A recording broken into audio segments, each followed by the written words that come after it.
Ya, shalom. Puji Tuhan, Bapak Ibu semuanya, pagi hari ini kita sama-sama kembali merenungkan firman Tuhan, belajar firman Tuhan, apa yang Tuhan berikan buat kita. Ya, di minggu ini kita sudah mendengarnya waktu hari Minggu.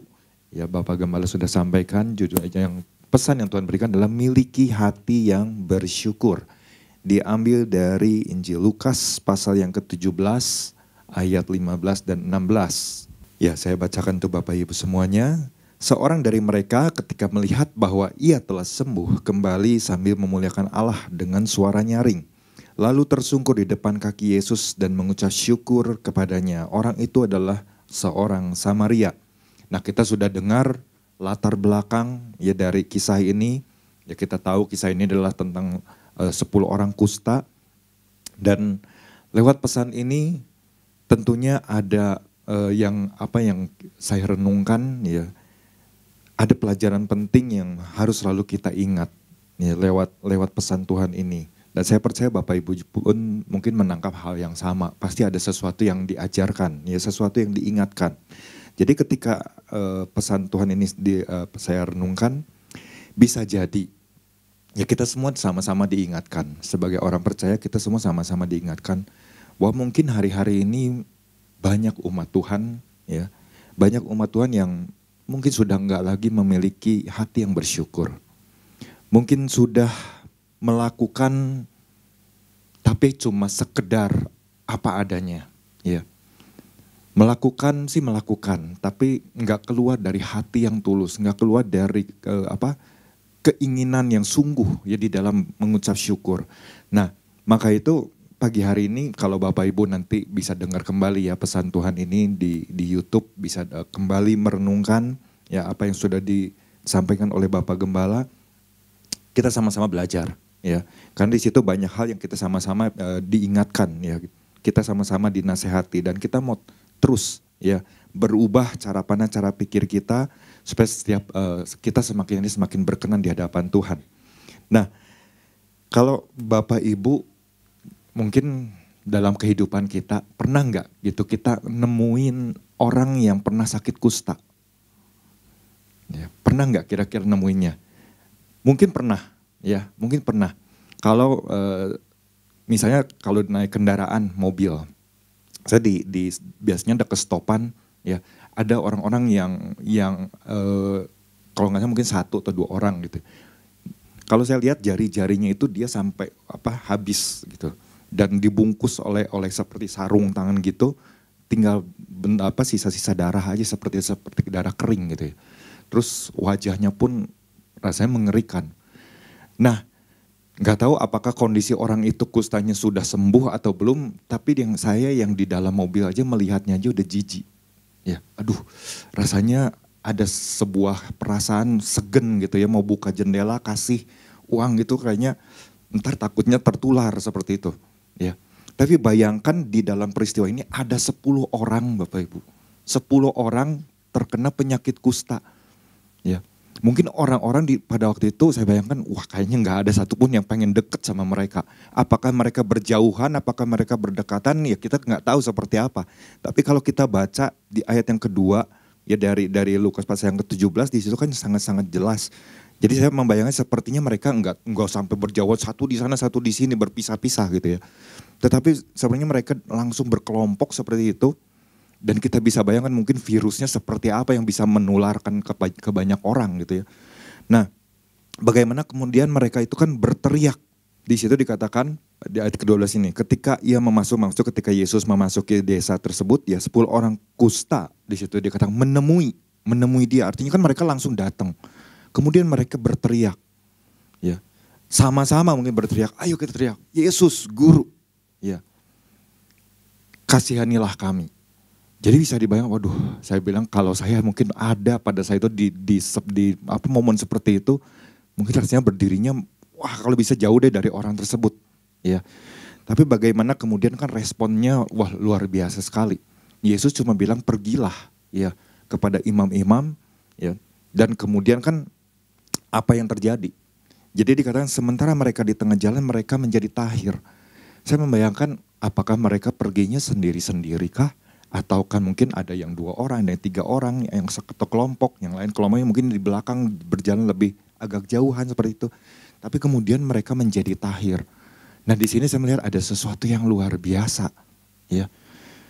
Di mana dari 10 orang itu ternyata ada 1 orang yang kemudian langsung pikirannya itu langsung kayak nyambung. Dia langsung berbalik. Dia kembali, dia cari pribadi Yesus. Nah itu yang luar biasanya tuh di situ, ya. Nah apa yang bisa kita belajar, ya? Apa yang bisa kita belajar dari peristiwa ini? Kemarin kan kita sudah diingatkan, yang 1 kembali kemudian Yesus tanya, yang 9-nya kemana? Nah Bapak Gembala sudah dijelaskan, mungkin itu menjadi gambaran hari-hari ini orang percaya. Mengalami kebaikan Tuhan di dalam kehidupannya, tapi mungkin melupakan kebaikan Tuhan itu dengan tidak mengucap syukur. Atau mungkin entah pergi kemana, atau entah mungkin ada di mana. Nah ini yang sama-sama kita pagi hari ini lewat pesan Tuhan ini kita diingatkan. Pasti ada sesuatu nih Tuhan, kenapa sampaikan pesannya buat setiap kita, ya. Juga buat saya pribadi, ya. Nah kalau kita baca inti pesan Tuhan buat kita, ya. Saya membacakan kembali, Tuhan mau kita menjadi orang-orang yang tahu mengucap syukur, atau tepatnya memiliki hati yang bersyukur. Kemarin Bapak Gembala udah katakan grateful heart, hati yang bersyukur. Jadi bukan sekedar ya kita mengeluarkan ucapan terima kasih, ya meskipun kita nggak salah berbicara tentang berterima kasih kepada Tuhan. Tapi kemarin kita diingatkan, Bapak Gembala sudah sampaikan, Tuhan tuh ingin betul-betul ucapan terima kasih pun, ya, yaitu benar-benar keluar dari hati yang sungguh tahu bagaimana cara berterima kasih. Jadi Tuhan mau orang yang datang dengan mengucap syukur atas apa yang Tuhan sudah lakukan dalam kehidupannya itu. Nah dibawa di hadapan Tuhan. Ya. Nah ada 2 hal yang kemarin sudah disampaikan. Yang kemarin Saudara Marbun juga sudah sempat menyebutkan. 2 hal yang kita sama-sama renungkan kembali, ya. Saya mengajak Bapak Ibu renungkan kembali apa yang sudah Bapak Gembala uraikan, jelaskan. Supaya kita senantiasa tetap mengingat, ya. Senantiasa kita bisa menghidupi, ya, pesan Tuhan ini. Yang pertama, hati yang bersyukur adalah pintu akses untuk membuka pintu-pintu kemenangan lainnya. Yang kedua, hati yang bersyukur adalah rel penjaga untuk tetap berada di lintasan atau jalurnya Tuhan. Ya. Nah itu kan sudah dijelaskan. Ya. Jadi nggak ada salahnya Bapak Ibu, ayo kita dengar kembali, ya, pesan Tuhan ini. Nah pagi hari ini apa yang bisa saya bagikan, ya. Hal apalagi yang perlu kita pahami agar lewat hati yang bersyukur ini kita bisa mengalami hal-hal yang luar biasa selanjutnya dalam kehidupan kita. Ya. Yang saya dapatkan 1 poin, cuman ada bagian ABC-nya, ya, seperti itu. Yang pertama yang saya dapatkan adalah hati yang bersyukur itu sebetulnya waktu kita memiliki hati yang bersyukur sebetulnya mengajarkan kepada setiap kita untuk terus datang mendekat kepada satu pribadi, yaitu pribadi Tuhan Yesus itu sendiri setiap saat. Jadi ketika kita memiliki hati yang bersyukur, sebenarnya kita lagi diajar, ya, untuk terus datang mendekat sama Tuhan. Kapan waktunya? Apakah setelah selesainya masalah baru kita datang mengucap syukur, atau kapan? Ternyata di setiap saat, setiap waktu kita harus belajar mengucap syukur. Ketika kita mengucap syukur, sebetulnya kita lagi diajar untuk dekat sama Tuhan. Kita menjadi orang yang selalu mengandalkan pribadi Tuhan. Ya. Ayatnya dari mana? Ya, saya mengambil kesimpulan itu. Jadi di ayat yang ke-15, yang ke-16 ini. Seorang dari mereka ketika melihat bahwa ia telah sembuh. Jadi kan kita bayangkan mereka lagi berjalan, ya, mau menuju ke imam-imam, kan sudah dijelaskan.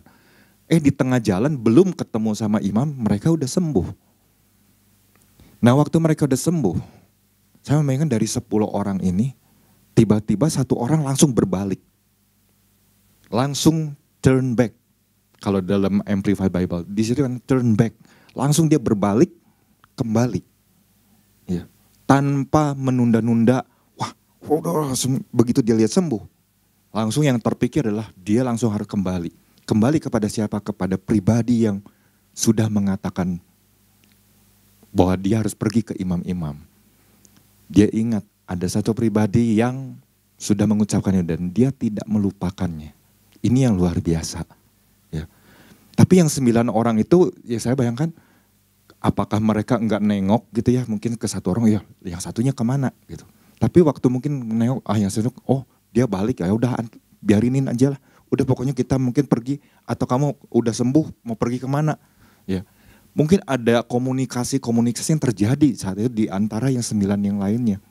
Tapi buat yang satu ini berbeda.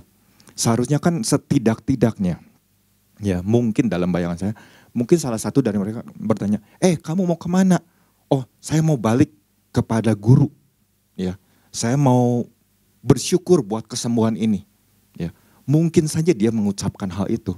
Tapi yang 9 gak merespon tuh. Yang 9 gak tahu entah kemana. Ya, cuma satu orang yang kembali. Ya, dan orang itu orang Samaria lagi. Ya. Nah, di sini yang luar biasa menarik, ya. Di sini dikatakan lalu tersungkur di depan kaki Yesus dan mengucap syukur. Ya. Ini yang luar biasanya, ya satu tindakan yang kita sama-sama belajar, ya. Jadi orang ketika dia mengalami sebuah ya ada satu kemurahan. Sebenarnya 10 orang ini kalau kita kaitkan dengan pesan Tuhan minggu lalu, ya, tentang bagaimana kemurahan Tuhan, ya, ada dalam setiap kita ini. Ini 10 orang itu benar-benar mengalami yang namanya kemurahan Tuhan. Tapi sayangnya cuma satu orang yang langsung menyadari hal itu, bahwa dia harus kembali kepada pribadi yang sudah memberikan sesuatu. Ini kalau diperhatikan di dalam Amplified Bible, di sini tertulis ya, one of them when he saw that he was healed, turned back glorifying and praising and honoring God with a loud voice. Jadi waktu dia berbalik, wah dia langsung memuliakan Allah. Entah gimana caranya. Ya kemarin Pak Isa gambar, mungkin ada yang berguling, mungkin ada yang melakukan seperti itu. Dia seperti lagi kegirangan. Tapi ada yang memuliakan, wah terima kasih Tuhan, Engkau luar biasa. Ya, mujizat aku terima, keajaiban aku terima. Ya mungkin dia katakan seperti itu. Kemudian dia katakan and praising. Jadi dia langsung memuji Tuhan. Entah mungkin dia yang kepikiran apa, wah langsung dia menyanyi buat Tuhan. Tapi yang luar biasa satu sikapnya lagi, honoring God.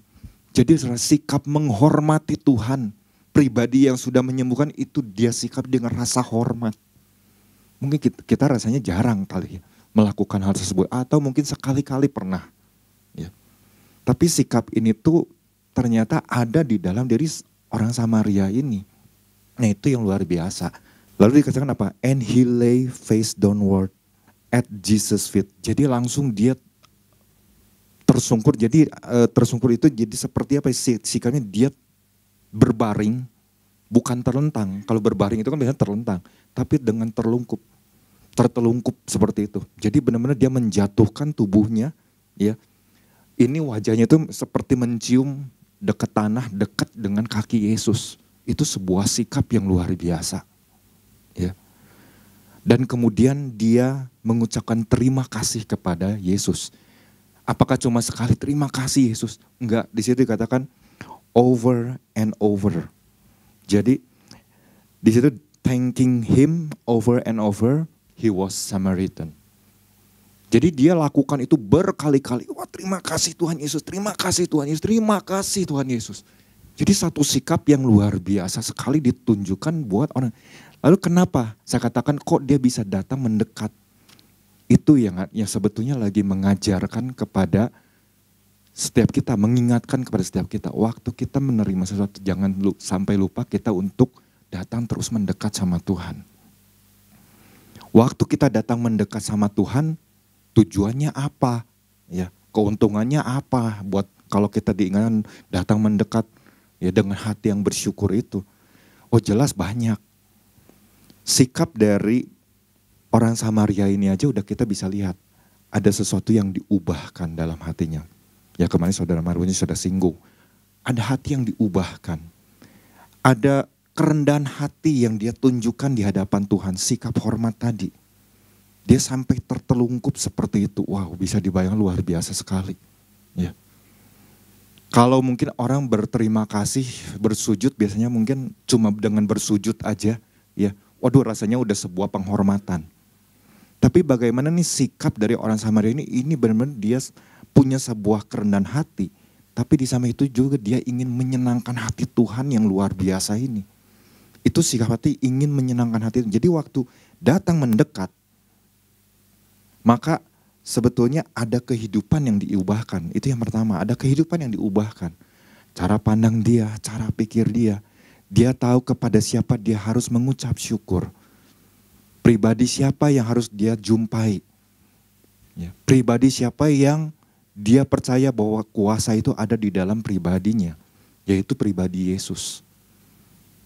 Ini yang mengubahkan cara pikir dari orang Samaria ini. Tapi bagaimana yang 9 yang lainnya? Yang 9 lainnya mungkin tahu, ya kan tadi kita disuruh oleh guru untuk ketemu. Udah aja kita temui dulu, mungkin ada yang seperti itu. Ah enggak, saya mau langsung pulang aja ke rumah. Ah enggak, saya mungkin mau langsung pergi ketemu sama kumpul sama teman-teman. Mungkin ada yang nggak tahu kemana. Ya. Tapi mereka yang 9 ini lupa untuk kembali. Harusnya kan mungkin mereka, guru aku sudah sembuh. Mungkin waktu kalau misalnya 10 orang itu balik, iya puji Tuhan kamu sudah sembuh. Tetap harus balik ke imam-imam, mungkin seperti itu. Ya kalau kembali. Tapi yang 9 ini kan kita nggak tahu, cuma satu. Satu kembali pun dengan sebuah sikap yang berbeda dari sebelumnya. Nah itu yang kita sama-sama belajar. Itu adalah bentuk hati yang bersyukur. Dia berikan totalitas untuk Tuhan. Ada sebuah semangat yang luar biasa juga ketika kita datang mendekat sama Tuhan. Karena bisa saya membayangkan gini, orang yang kena penyakit kusta, nggak tahu ya mungkin apakah dia masih punya kekuatan untuk teriak ya sekencang-kencangnya, Yesus, ya guru, kasihanilah kami. Ya, mungkin kalau 10 orang sama-sama ya kedengeran, tapi buat satu orang mungkin kondisinya lemah, ya. Aduh, untuk mengeluarkan suara untuk keras saja kayaknya mungkin nggak punya kekuatan karena dia mengalami sakit kusta seperti itu. Pasti ada hal-hal yang menyakitkan di dalam tubuhnya, yang terasa sakit yang nggak membuat dia nggak mampu. Tapi ini bagaimana ketika dia mengalami sebuah kesembuhan itu, dia langsung berbalik. Ya. Jadi ada sebuah transformasi di dalam kehidupannya. Inilah yang sesungguhnya kita sama-sama belajar. Karena apa? Karena kalau kita saya baca juga ya di dalam Amplified Bible-nya di ayat yang ke-14-nya ini dikatakan gini, when he saw them, he said to them, go and show yourself to the priest. Itu kan perkataan Yesus ya kepada 10 orang ini. Nah, yang menariknya, and as they went, jadi ketika mereka itu pergi, they were miraculously. Jadi mereka mengalami secara ajaib, nggak tahu gimana caranya kan, secara ajaib kesembuhan. Jadi luar biasa sekali. Perkataan Yesus itu ketika kita mau datang mendekat, sebenarnya pasti ada keajaiban-keajaiban lain yang Tuhan mau nyatakan. Ketika kita datang mendekat, bersiap-siaplah untuk menerima keajaiban-keajaiban yang lebih yang Tuhan mau nyatakan buat anak-anaknya. Wow, itu sangat dahsyat. Ya. Jadi dia mengalami satu miracle. Yes, di situ kadang-kadang miraculously healed and made clean. Jadi benar-benar bersih. Nggak ada, kalau orang yang kusta kan biasanya ada bekas-bekasnya, jendolan-jendolan seperti itu ya. Itu kalau kita lihat aja rasanya nggak ingin melihat terlalu lama gitu. Tapi ini karena menjadi bersih, mungkin kulitnya jadi halus kembali seperti itu. Ini yang luar biasa. Makanya dikatakan dia terima keajaiban. Jadi secara ajaib mengalami kesembuhan. Ya. Jadi ekspresi yang ditunjukkan oleh orang Samaria ini bukan waktu dia kembali kepada Yesus itu bukan untuk cari perhatian, cari puji-pujian, bukan. Tapi benar-benar dia ekspresikan yang keluar dari hatinya. Dan itu adalah bagaimana ketika dia datang mendekat. Mendekat kepada Tuhan. Nah kemarin kan kita diingatkan bahwa ada akses pintu-pintu yang dibukakan untuk mengalami kemenangan-kemenangan lainnya. Nah mungkin kemarin kan kita sudah dijelaskan salah satunya adalah bagaimana kemudian dia juga menerima dikatakan imanmu telah menyelamatkan. Nah kemarin kan kita dengar ya yang dijelaskan oleh Bapak Gembala. Salah satu dari kata keselamatan ini di menyelamatkan itu kan diambil kata selamat itu kan dari bahasanya zozo, ya diselamatkan. Tapi ada arti lain. Yang ini sama-sama kita belajar, kita renungkan bahwa apa? Bahwa dikatakan Tuhan akan mengubah, ya. Tuhan akan menyempurnakan segala sesuatunya di dalam kehidupan orang tersebut. Ada sesuatu yang Tuhan mau ubahkan lagi. Apa yang diubahkan, ya mungkin kita berpikir seperti itu. Kira-kira apa lagi yang Tuhan mau ubahkan dalam diri saya? Rasanya saya sudah cukup berubah nih. Oh enggak, ternyata ketika kita merenungkan kalimat ini, ya ada sesuatu yang luar biasa. Di sini adalah bagaimana saya membayangkannya seperti sebuah puzzle, Bapak Ibu. Puzzle tapi gambarnya itu enggak lengkap karena ada bagian-bagian yang hilang. Ketika mungkin ada bagian-bagian yang hilang, apakah kita datang ke toko kemudian bilang ke pegawai tokonya atau yang punya, Pak atau Bu, saya cuma mau beli bagian yang hilang ini aja, apakah bisa? Enggak bisa. Tapi kan kita harus beli keseluruhan, tapi kalau beli keseluruhan berarti yang lainnya percuma. Atau datang sama pabriknya, pesen ya gambar yang bagian ininya aja yang hilang nih. Bisakah? Enggak bisa. Tetap harus satu kesatuan. Tapi yang bisa untuk menyempurnakan, yang bisa untuk mengubah menjadi utuh, ya, menjadi sesuatu yang utuh. Cuma siapa? Cuma satu pribadi, namanya Yesus. Makanya itu yang luar biasa. Wah, iya ya, berarti dari apa yang kemarin diuraikan aja itu membuka sesuatu buat saya. Kalau kita datang mendekat sama Tuhan, ada sesuatu yang Tuhan mau ubahkan menjadi sesuatu yang utuh, menjadi sesuatu yang sempurna. Ya. Nah, yang utuh, yang sempurna, di mana kita mengalami kemenangan itu yang seperti apa lagi nih? Ketika mungkin kita punya rasa ego, ya, yang tinggi, diubahkan dari mungkin yang orang tadinya tinggi hati, kemudian berubah menjadi orang yang memiliki sikap rendah hati, itu adalah sebuah kemenangan. Apakah itu berjalan satu hari aja langsung tiba-tiba, oh jadi rendah hati? Enggak, hari lepas hari. Kemudian apalagi? Banyak hal. Mungkin cara pandang dia, oh tadinya dia berpikir caranya dengan cara pikir dia, dengan kemampuan dia, dengan kehebatan dia, pengalaman dia. Tapi ketika datang mendekat sama Tuhan, apa yang Tuhan lagi mau ubah untuk menjadi lebih utuh? Oh ternyata ada sesuatu yang dibukakan lagi. Apa yang diubahkan? Kalau kita baca ya, sebenarnya ada hal yang menarik. Kita buka dulu di dalam Mazmur pasal yang ke-118 ayat 19 dan 20. Di situ dikatakan gini, bukakanlah aku pintu gerbang kebenaran. Aku hendak masuk ke dalamnya, hendak mengucap syukur kepada Tuhan. Jadi waktu orang ini, maksudnya pemazmur ini dia menulis ini, pemazmur ini dia punya sedang membawa hatinya, Tuhan aku mau bawa ya ucapan syukurku, membawa hati yang bersyukur ini ke hadapan Engkau. Biarlah Engkau bukakan aku pintu gerbang kebenaran. Oh ternyata ada akses pintu yang dibukakannya itu adalah apa? Kebenaran demi kebenaran. Kebenaran yang akan mengubahkan kita terus hari lepas hari. Orang yang mungkin tadinya dia hidupnya enggak berjalan di dalam ketidakbenaran, banyak hal-hal yang dilanggar. Ketika dia datang mendekat sama Tuhan, dari cara pikir yang diubahkan, ternyata kebenaran demi kebenaran dia terima. Dan ketika kebenaran itu dia terima, mengubahkan lagi cara pikirnya. Dan dia hidupi lagi cara yang benar. Apa sih yang kata Tuhan benar, tapi menurut saya ini benar, oh ternyata nggak cocok sama apa yang Tuhan mau. Nah itu diselaraskan, kita ikuti caranya Tuhan. Sehingga kebenaran itu, kebenaran demi kebenaran menuntun kita untuk hidup menjadi orang yang lebih benar lagi. Kita sudah dibenarkan, betul. Tetapi di dalam, sebagai orang yang sudah dibenarkan, tentu kita mau menghidupi yang namanya kebenaran itu. Dan kebenaran itu benar-benar harus menjadi dasar dalam kehidupan orang-orang percaya. Lalu di ayat ke-20 dikatakan gini, inilah pintu gerbang Tuhan, orang-orang benar akan masuk ke dalamnya. Nah kalau kita sebagai orang yang dibenarkan tapi hidup tidak di dalam kebenaran, apakah kita bisa masuk di dalam pintu gerbang tersebut? Ya kan gak mungkin bisa masuk. Kita punya passwordnya. Ya kemarin sudah dikatakan punya passwordnya. Tapi apa bisa kalau kita hidupnya nggak di dalam kebenaran, nggak bisa masuk. Makanya kita harus belajar untuk hidup di dalam dari satu kebenaran kepada kebenaran yang lain. Ketika kita datang mendekat sama Tuhan, apalagi yang sebetulnya kita dapatkan? Ya, sebetulnya ada banyak hal yang bisa kita renungkan sama-sama. Salah satunya adalah kita selalu mengingat akan kebaikan Tuhan. Nah, orang Samaria ini, waktu dia sembuh, dia ingat kebaikan siapa yang sudah dia terima dalam hidupnya.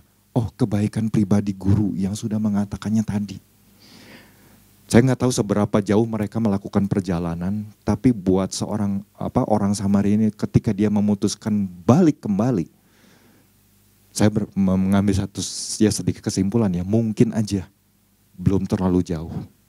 Ibaratnya kalau ya sekitar 5 kilo atau 6 kilo, oke lah saya balik lagi. Ya. Atau sampai 10 kilo pun saya jalan, saya balik lagi. Saya mau ketemu dulu sama guru. Saya mau ketemu dulu sama Yesus. Ya. Itu sebuah keputusan bagaimana dia langsung ingat kebaikan pribadi yang sudah mengatakan pergi kepada imam-imam. Ya. Itu yang gak pernah dilupakan oleh orang Samaria ini. Nah makanya kan waktu kita datang mendekat, sesungguhnya kita juga kan sebenarnya lagi diajar gitu ya. Diajar untuk ingat loh, ada kebaikan-kebaikan Tuhan yang Tuhan nyatakan di dalam sepanjang kehidupan kita. Dari waktu ke waktu. Makanya Tuhan ingatkan lagi pesan ini. Artinya mungkin aja, oh ya ternyata Tuhan ampun nih kalau mungkin selama ini saya sudah melupakan kebaikan-kebaikan Tuhan di masa lalu. Saya cuma mengingat kebaikan Tuhan yang mungkin yang beberapa saat yang lalu. Tapi yang lalu enggak. Ya. Mari kita sama-sama belajar. Ya. Kalau kita lihat pribadi dari Rasul Paulus, ya, Rasul Paulus dia begitu banyak menulis di dalam surat-suratnya bagaimana dia mengucap syukur. Ya, itu hal yang dia ajarkan. Dan itu adalah sebuah gaya hidup yang selalu dia lakukan. Aku mengucap syukur kepada Allah. Bahkan dikatakan kami wajib untuk selalu mengucap syukur kepada Allah kami. Ya. Karena karena jiwa-jiwa yang sudah dipercayakan oleh Tuhan kepada Rasul Paulus. Atau dia juga katakan ya di dalam surat-suratnya, kami selalu mengucap syukur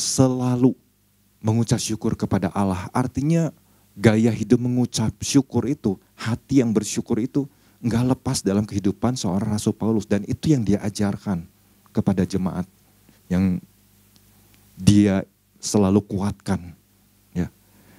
Makanya ini penting, kenapa Tuhan kasih pesan ini.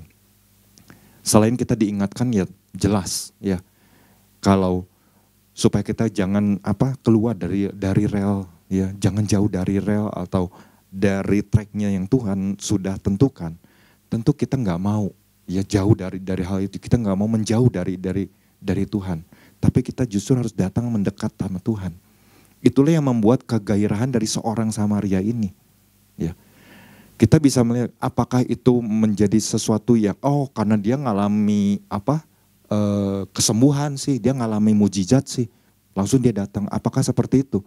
Saya yakin kalau kita lihat ya dari karakter orang-orang Samaria, ketika Yesus berjumpa dengan perempuan Samaria, ya kemarin Saudara Marbun juga sampaikan, itu bagaimana kita bisa lihat orang-orang Yahudi mereka nggak suka bergaul dengan orang Samaria. Tapi buat perempuan Samaria ini ketika dia mengalami kebaikan dari Tuhan, ya, mengalami sesuatu dari Tuhan, kebaikannya itu dia ingat di dalam hidupnya. Dan apakah dia simpan dalam kehidupannya? Enggak. Dia bagikan lagi kepada orang lain. Nah, itulah kalau kita datang mendekat sama Tuhan, sebenarnya kita juga lagi diajar. Bukan kebaikan Tuhan yang selalu kita ingat, tapi kita juga diingatkan, bagikan lagi kebaikan itu kepada orang lain. Ini dari 10 orang kusta, 1 orang Samaria ngalami kebaikan Tuhan. Dia ingat kebaikan Tuhan, dia kembali sama Tuhan. Dan ada satu kisah lagi, ya, di mana kan Yesus suka pakai perumpamaan-perumpamaan ya. Salah satunya adalah ketika Yesus menceritakan ada seorang yang baru dari Yerusalem, kemudian di tengah jalan dirampok. Ya, ngalami aniaya dan lain sebagainya, mungkin terluka dan sebagainya. Kemudian lewat seorang imam. Waktu lihat, masa bodoh. Ya, lewat aja begitu. Kemudian lewat lagi seorang Lewi. Dia lihat, dia habis dirampok, dia terluka, ya, dia mungkin ngalami luka-luka yang cukup parah.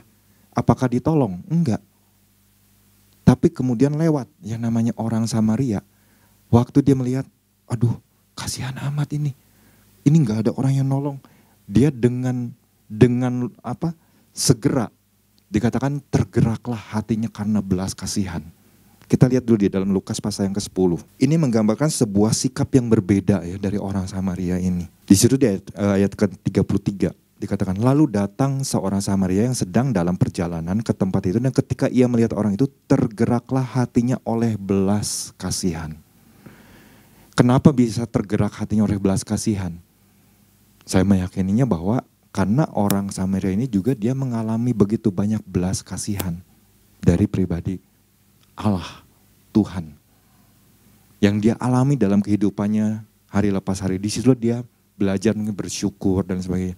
Waktu dia bersyukur, ketika dia melihat sesuatu, ada hal yang menggerakkan dia untuk bisa menyatakan belas kasihan Allah itu ada dalam diri, dan itu dia bagikan.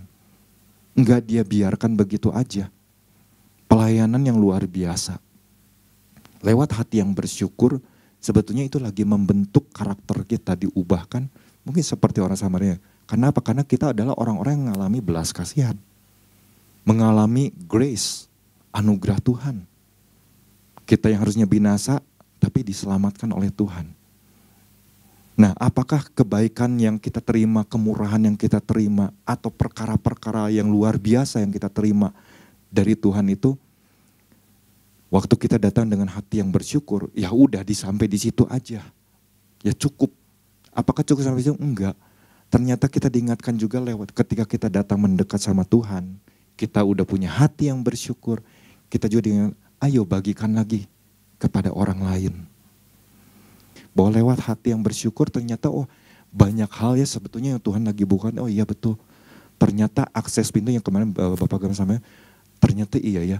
Kemenangan yang dibukakan itu kadang-kadang kemenangan apa nih? Kita akan dapat berkat apa? Enggak. Ternyata mungkin dalam kehidupan kita hari lepas hari, karakter-karakter kita diubahkan. Itu adalah sebuah kemenangan. Ketika cara pandang kita diubahkan dari yang tadinya mungkin keras menjadi lembut, itu sebuah kemenangan. Ketika kita mungkin menjadi orang yang tadinya egois, menjadi orang yang kayak mulai empati sama orang, mulai punya perhatian sama orang, itu sebuah kemenangan. Sesuatu yang Tuhan bukakan, pintu-pintu yang Tuhan bukakan. Ya belum lagi pintu-pintu yang lain, ya. Mungkin berkat secara jasmani, ya. Ketika kesehatan kita aja mungkin hari-hari ini, terima kasih Tuhan buat apa yang Tuhan sudah lakukan. Kita mengucap syukur buat pagi hari kita bisa bernafas. Itu kan kita lagi melatih untuk terus datang mendekat sama Tuhan. Ya, karena ini aja yang bisa saya bagikan, sesuatu yang sederhana yang gak terlalu sulit sebetulnya ya. Tapi kenapa kalau Tuhan sampai ingatkan, berarti mungkin ada hal-hal yang hari-hari ini kita sudah melakukannya tidak seperti yang Tuhan mau. Karena mari, biarlah apa yang kita sama-sama kita belajar pagi hari ini, yuk mari kita datang terus mendekat sama Tuhan, jangan menjauh dari Tuhan Yesus. Tuhan Yesus memberkati.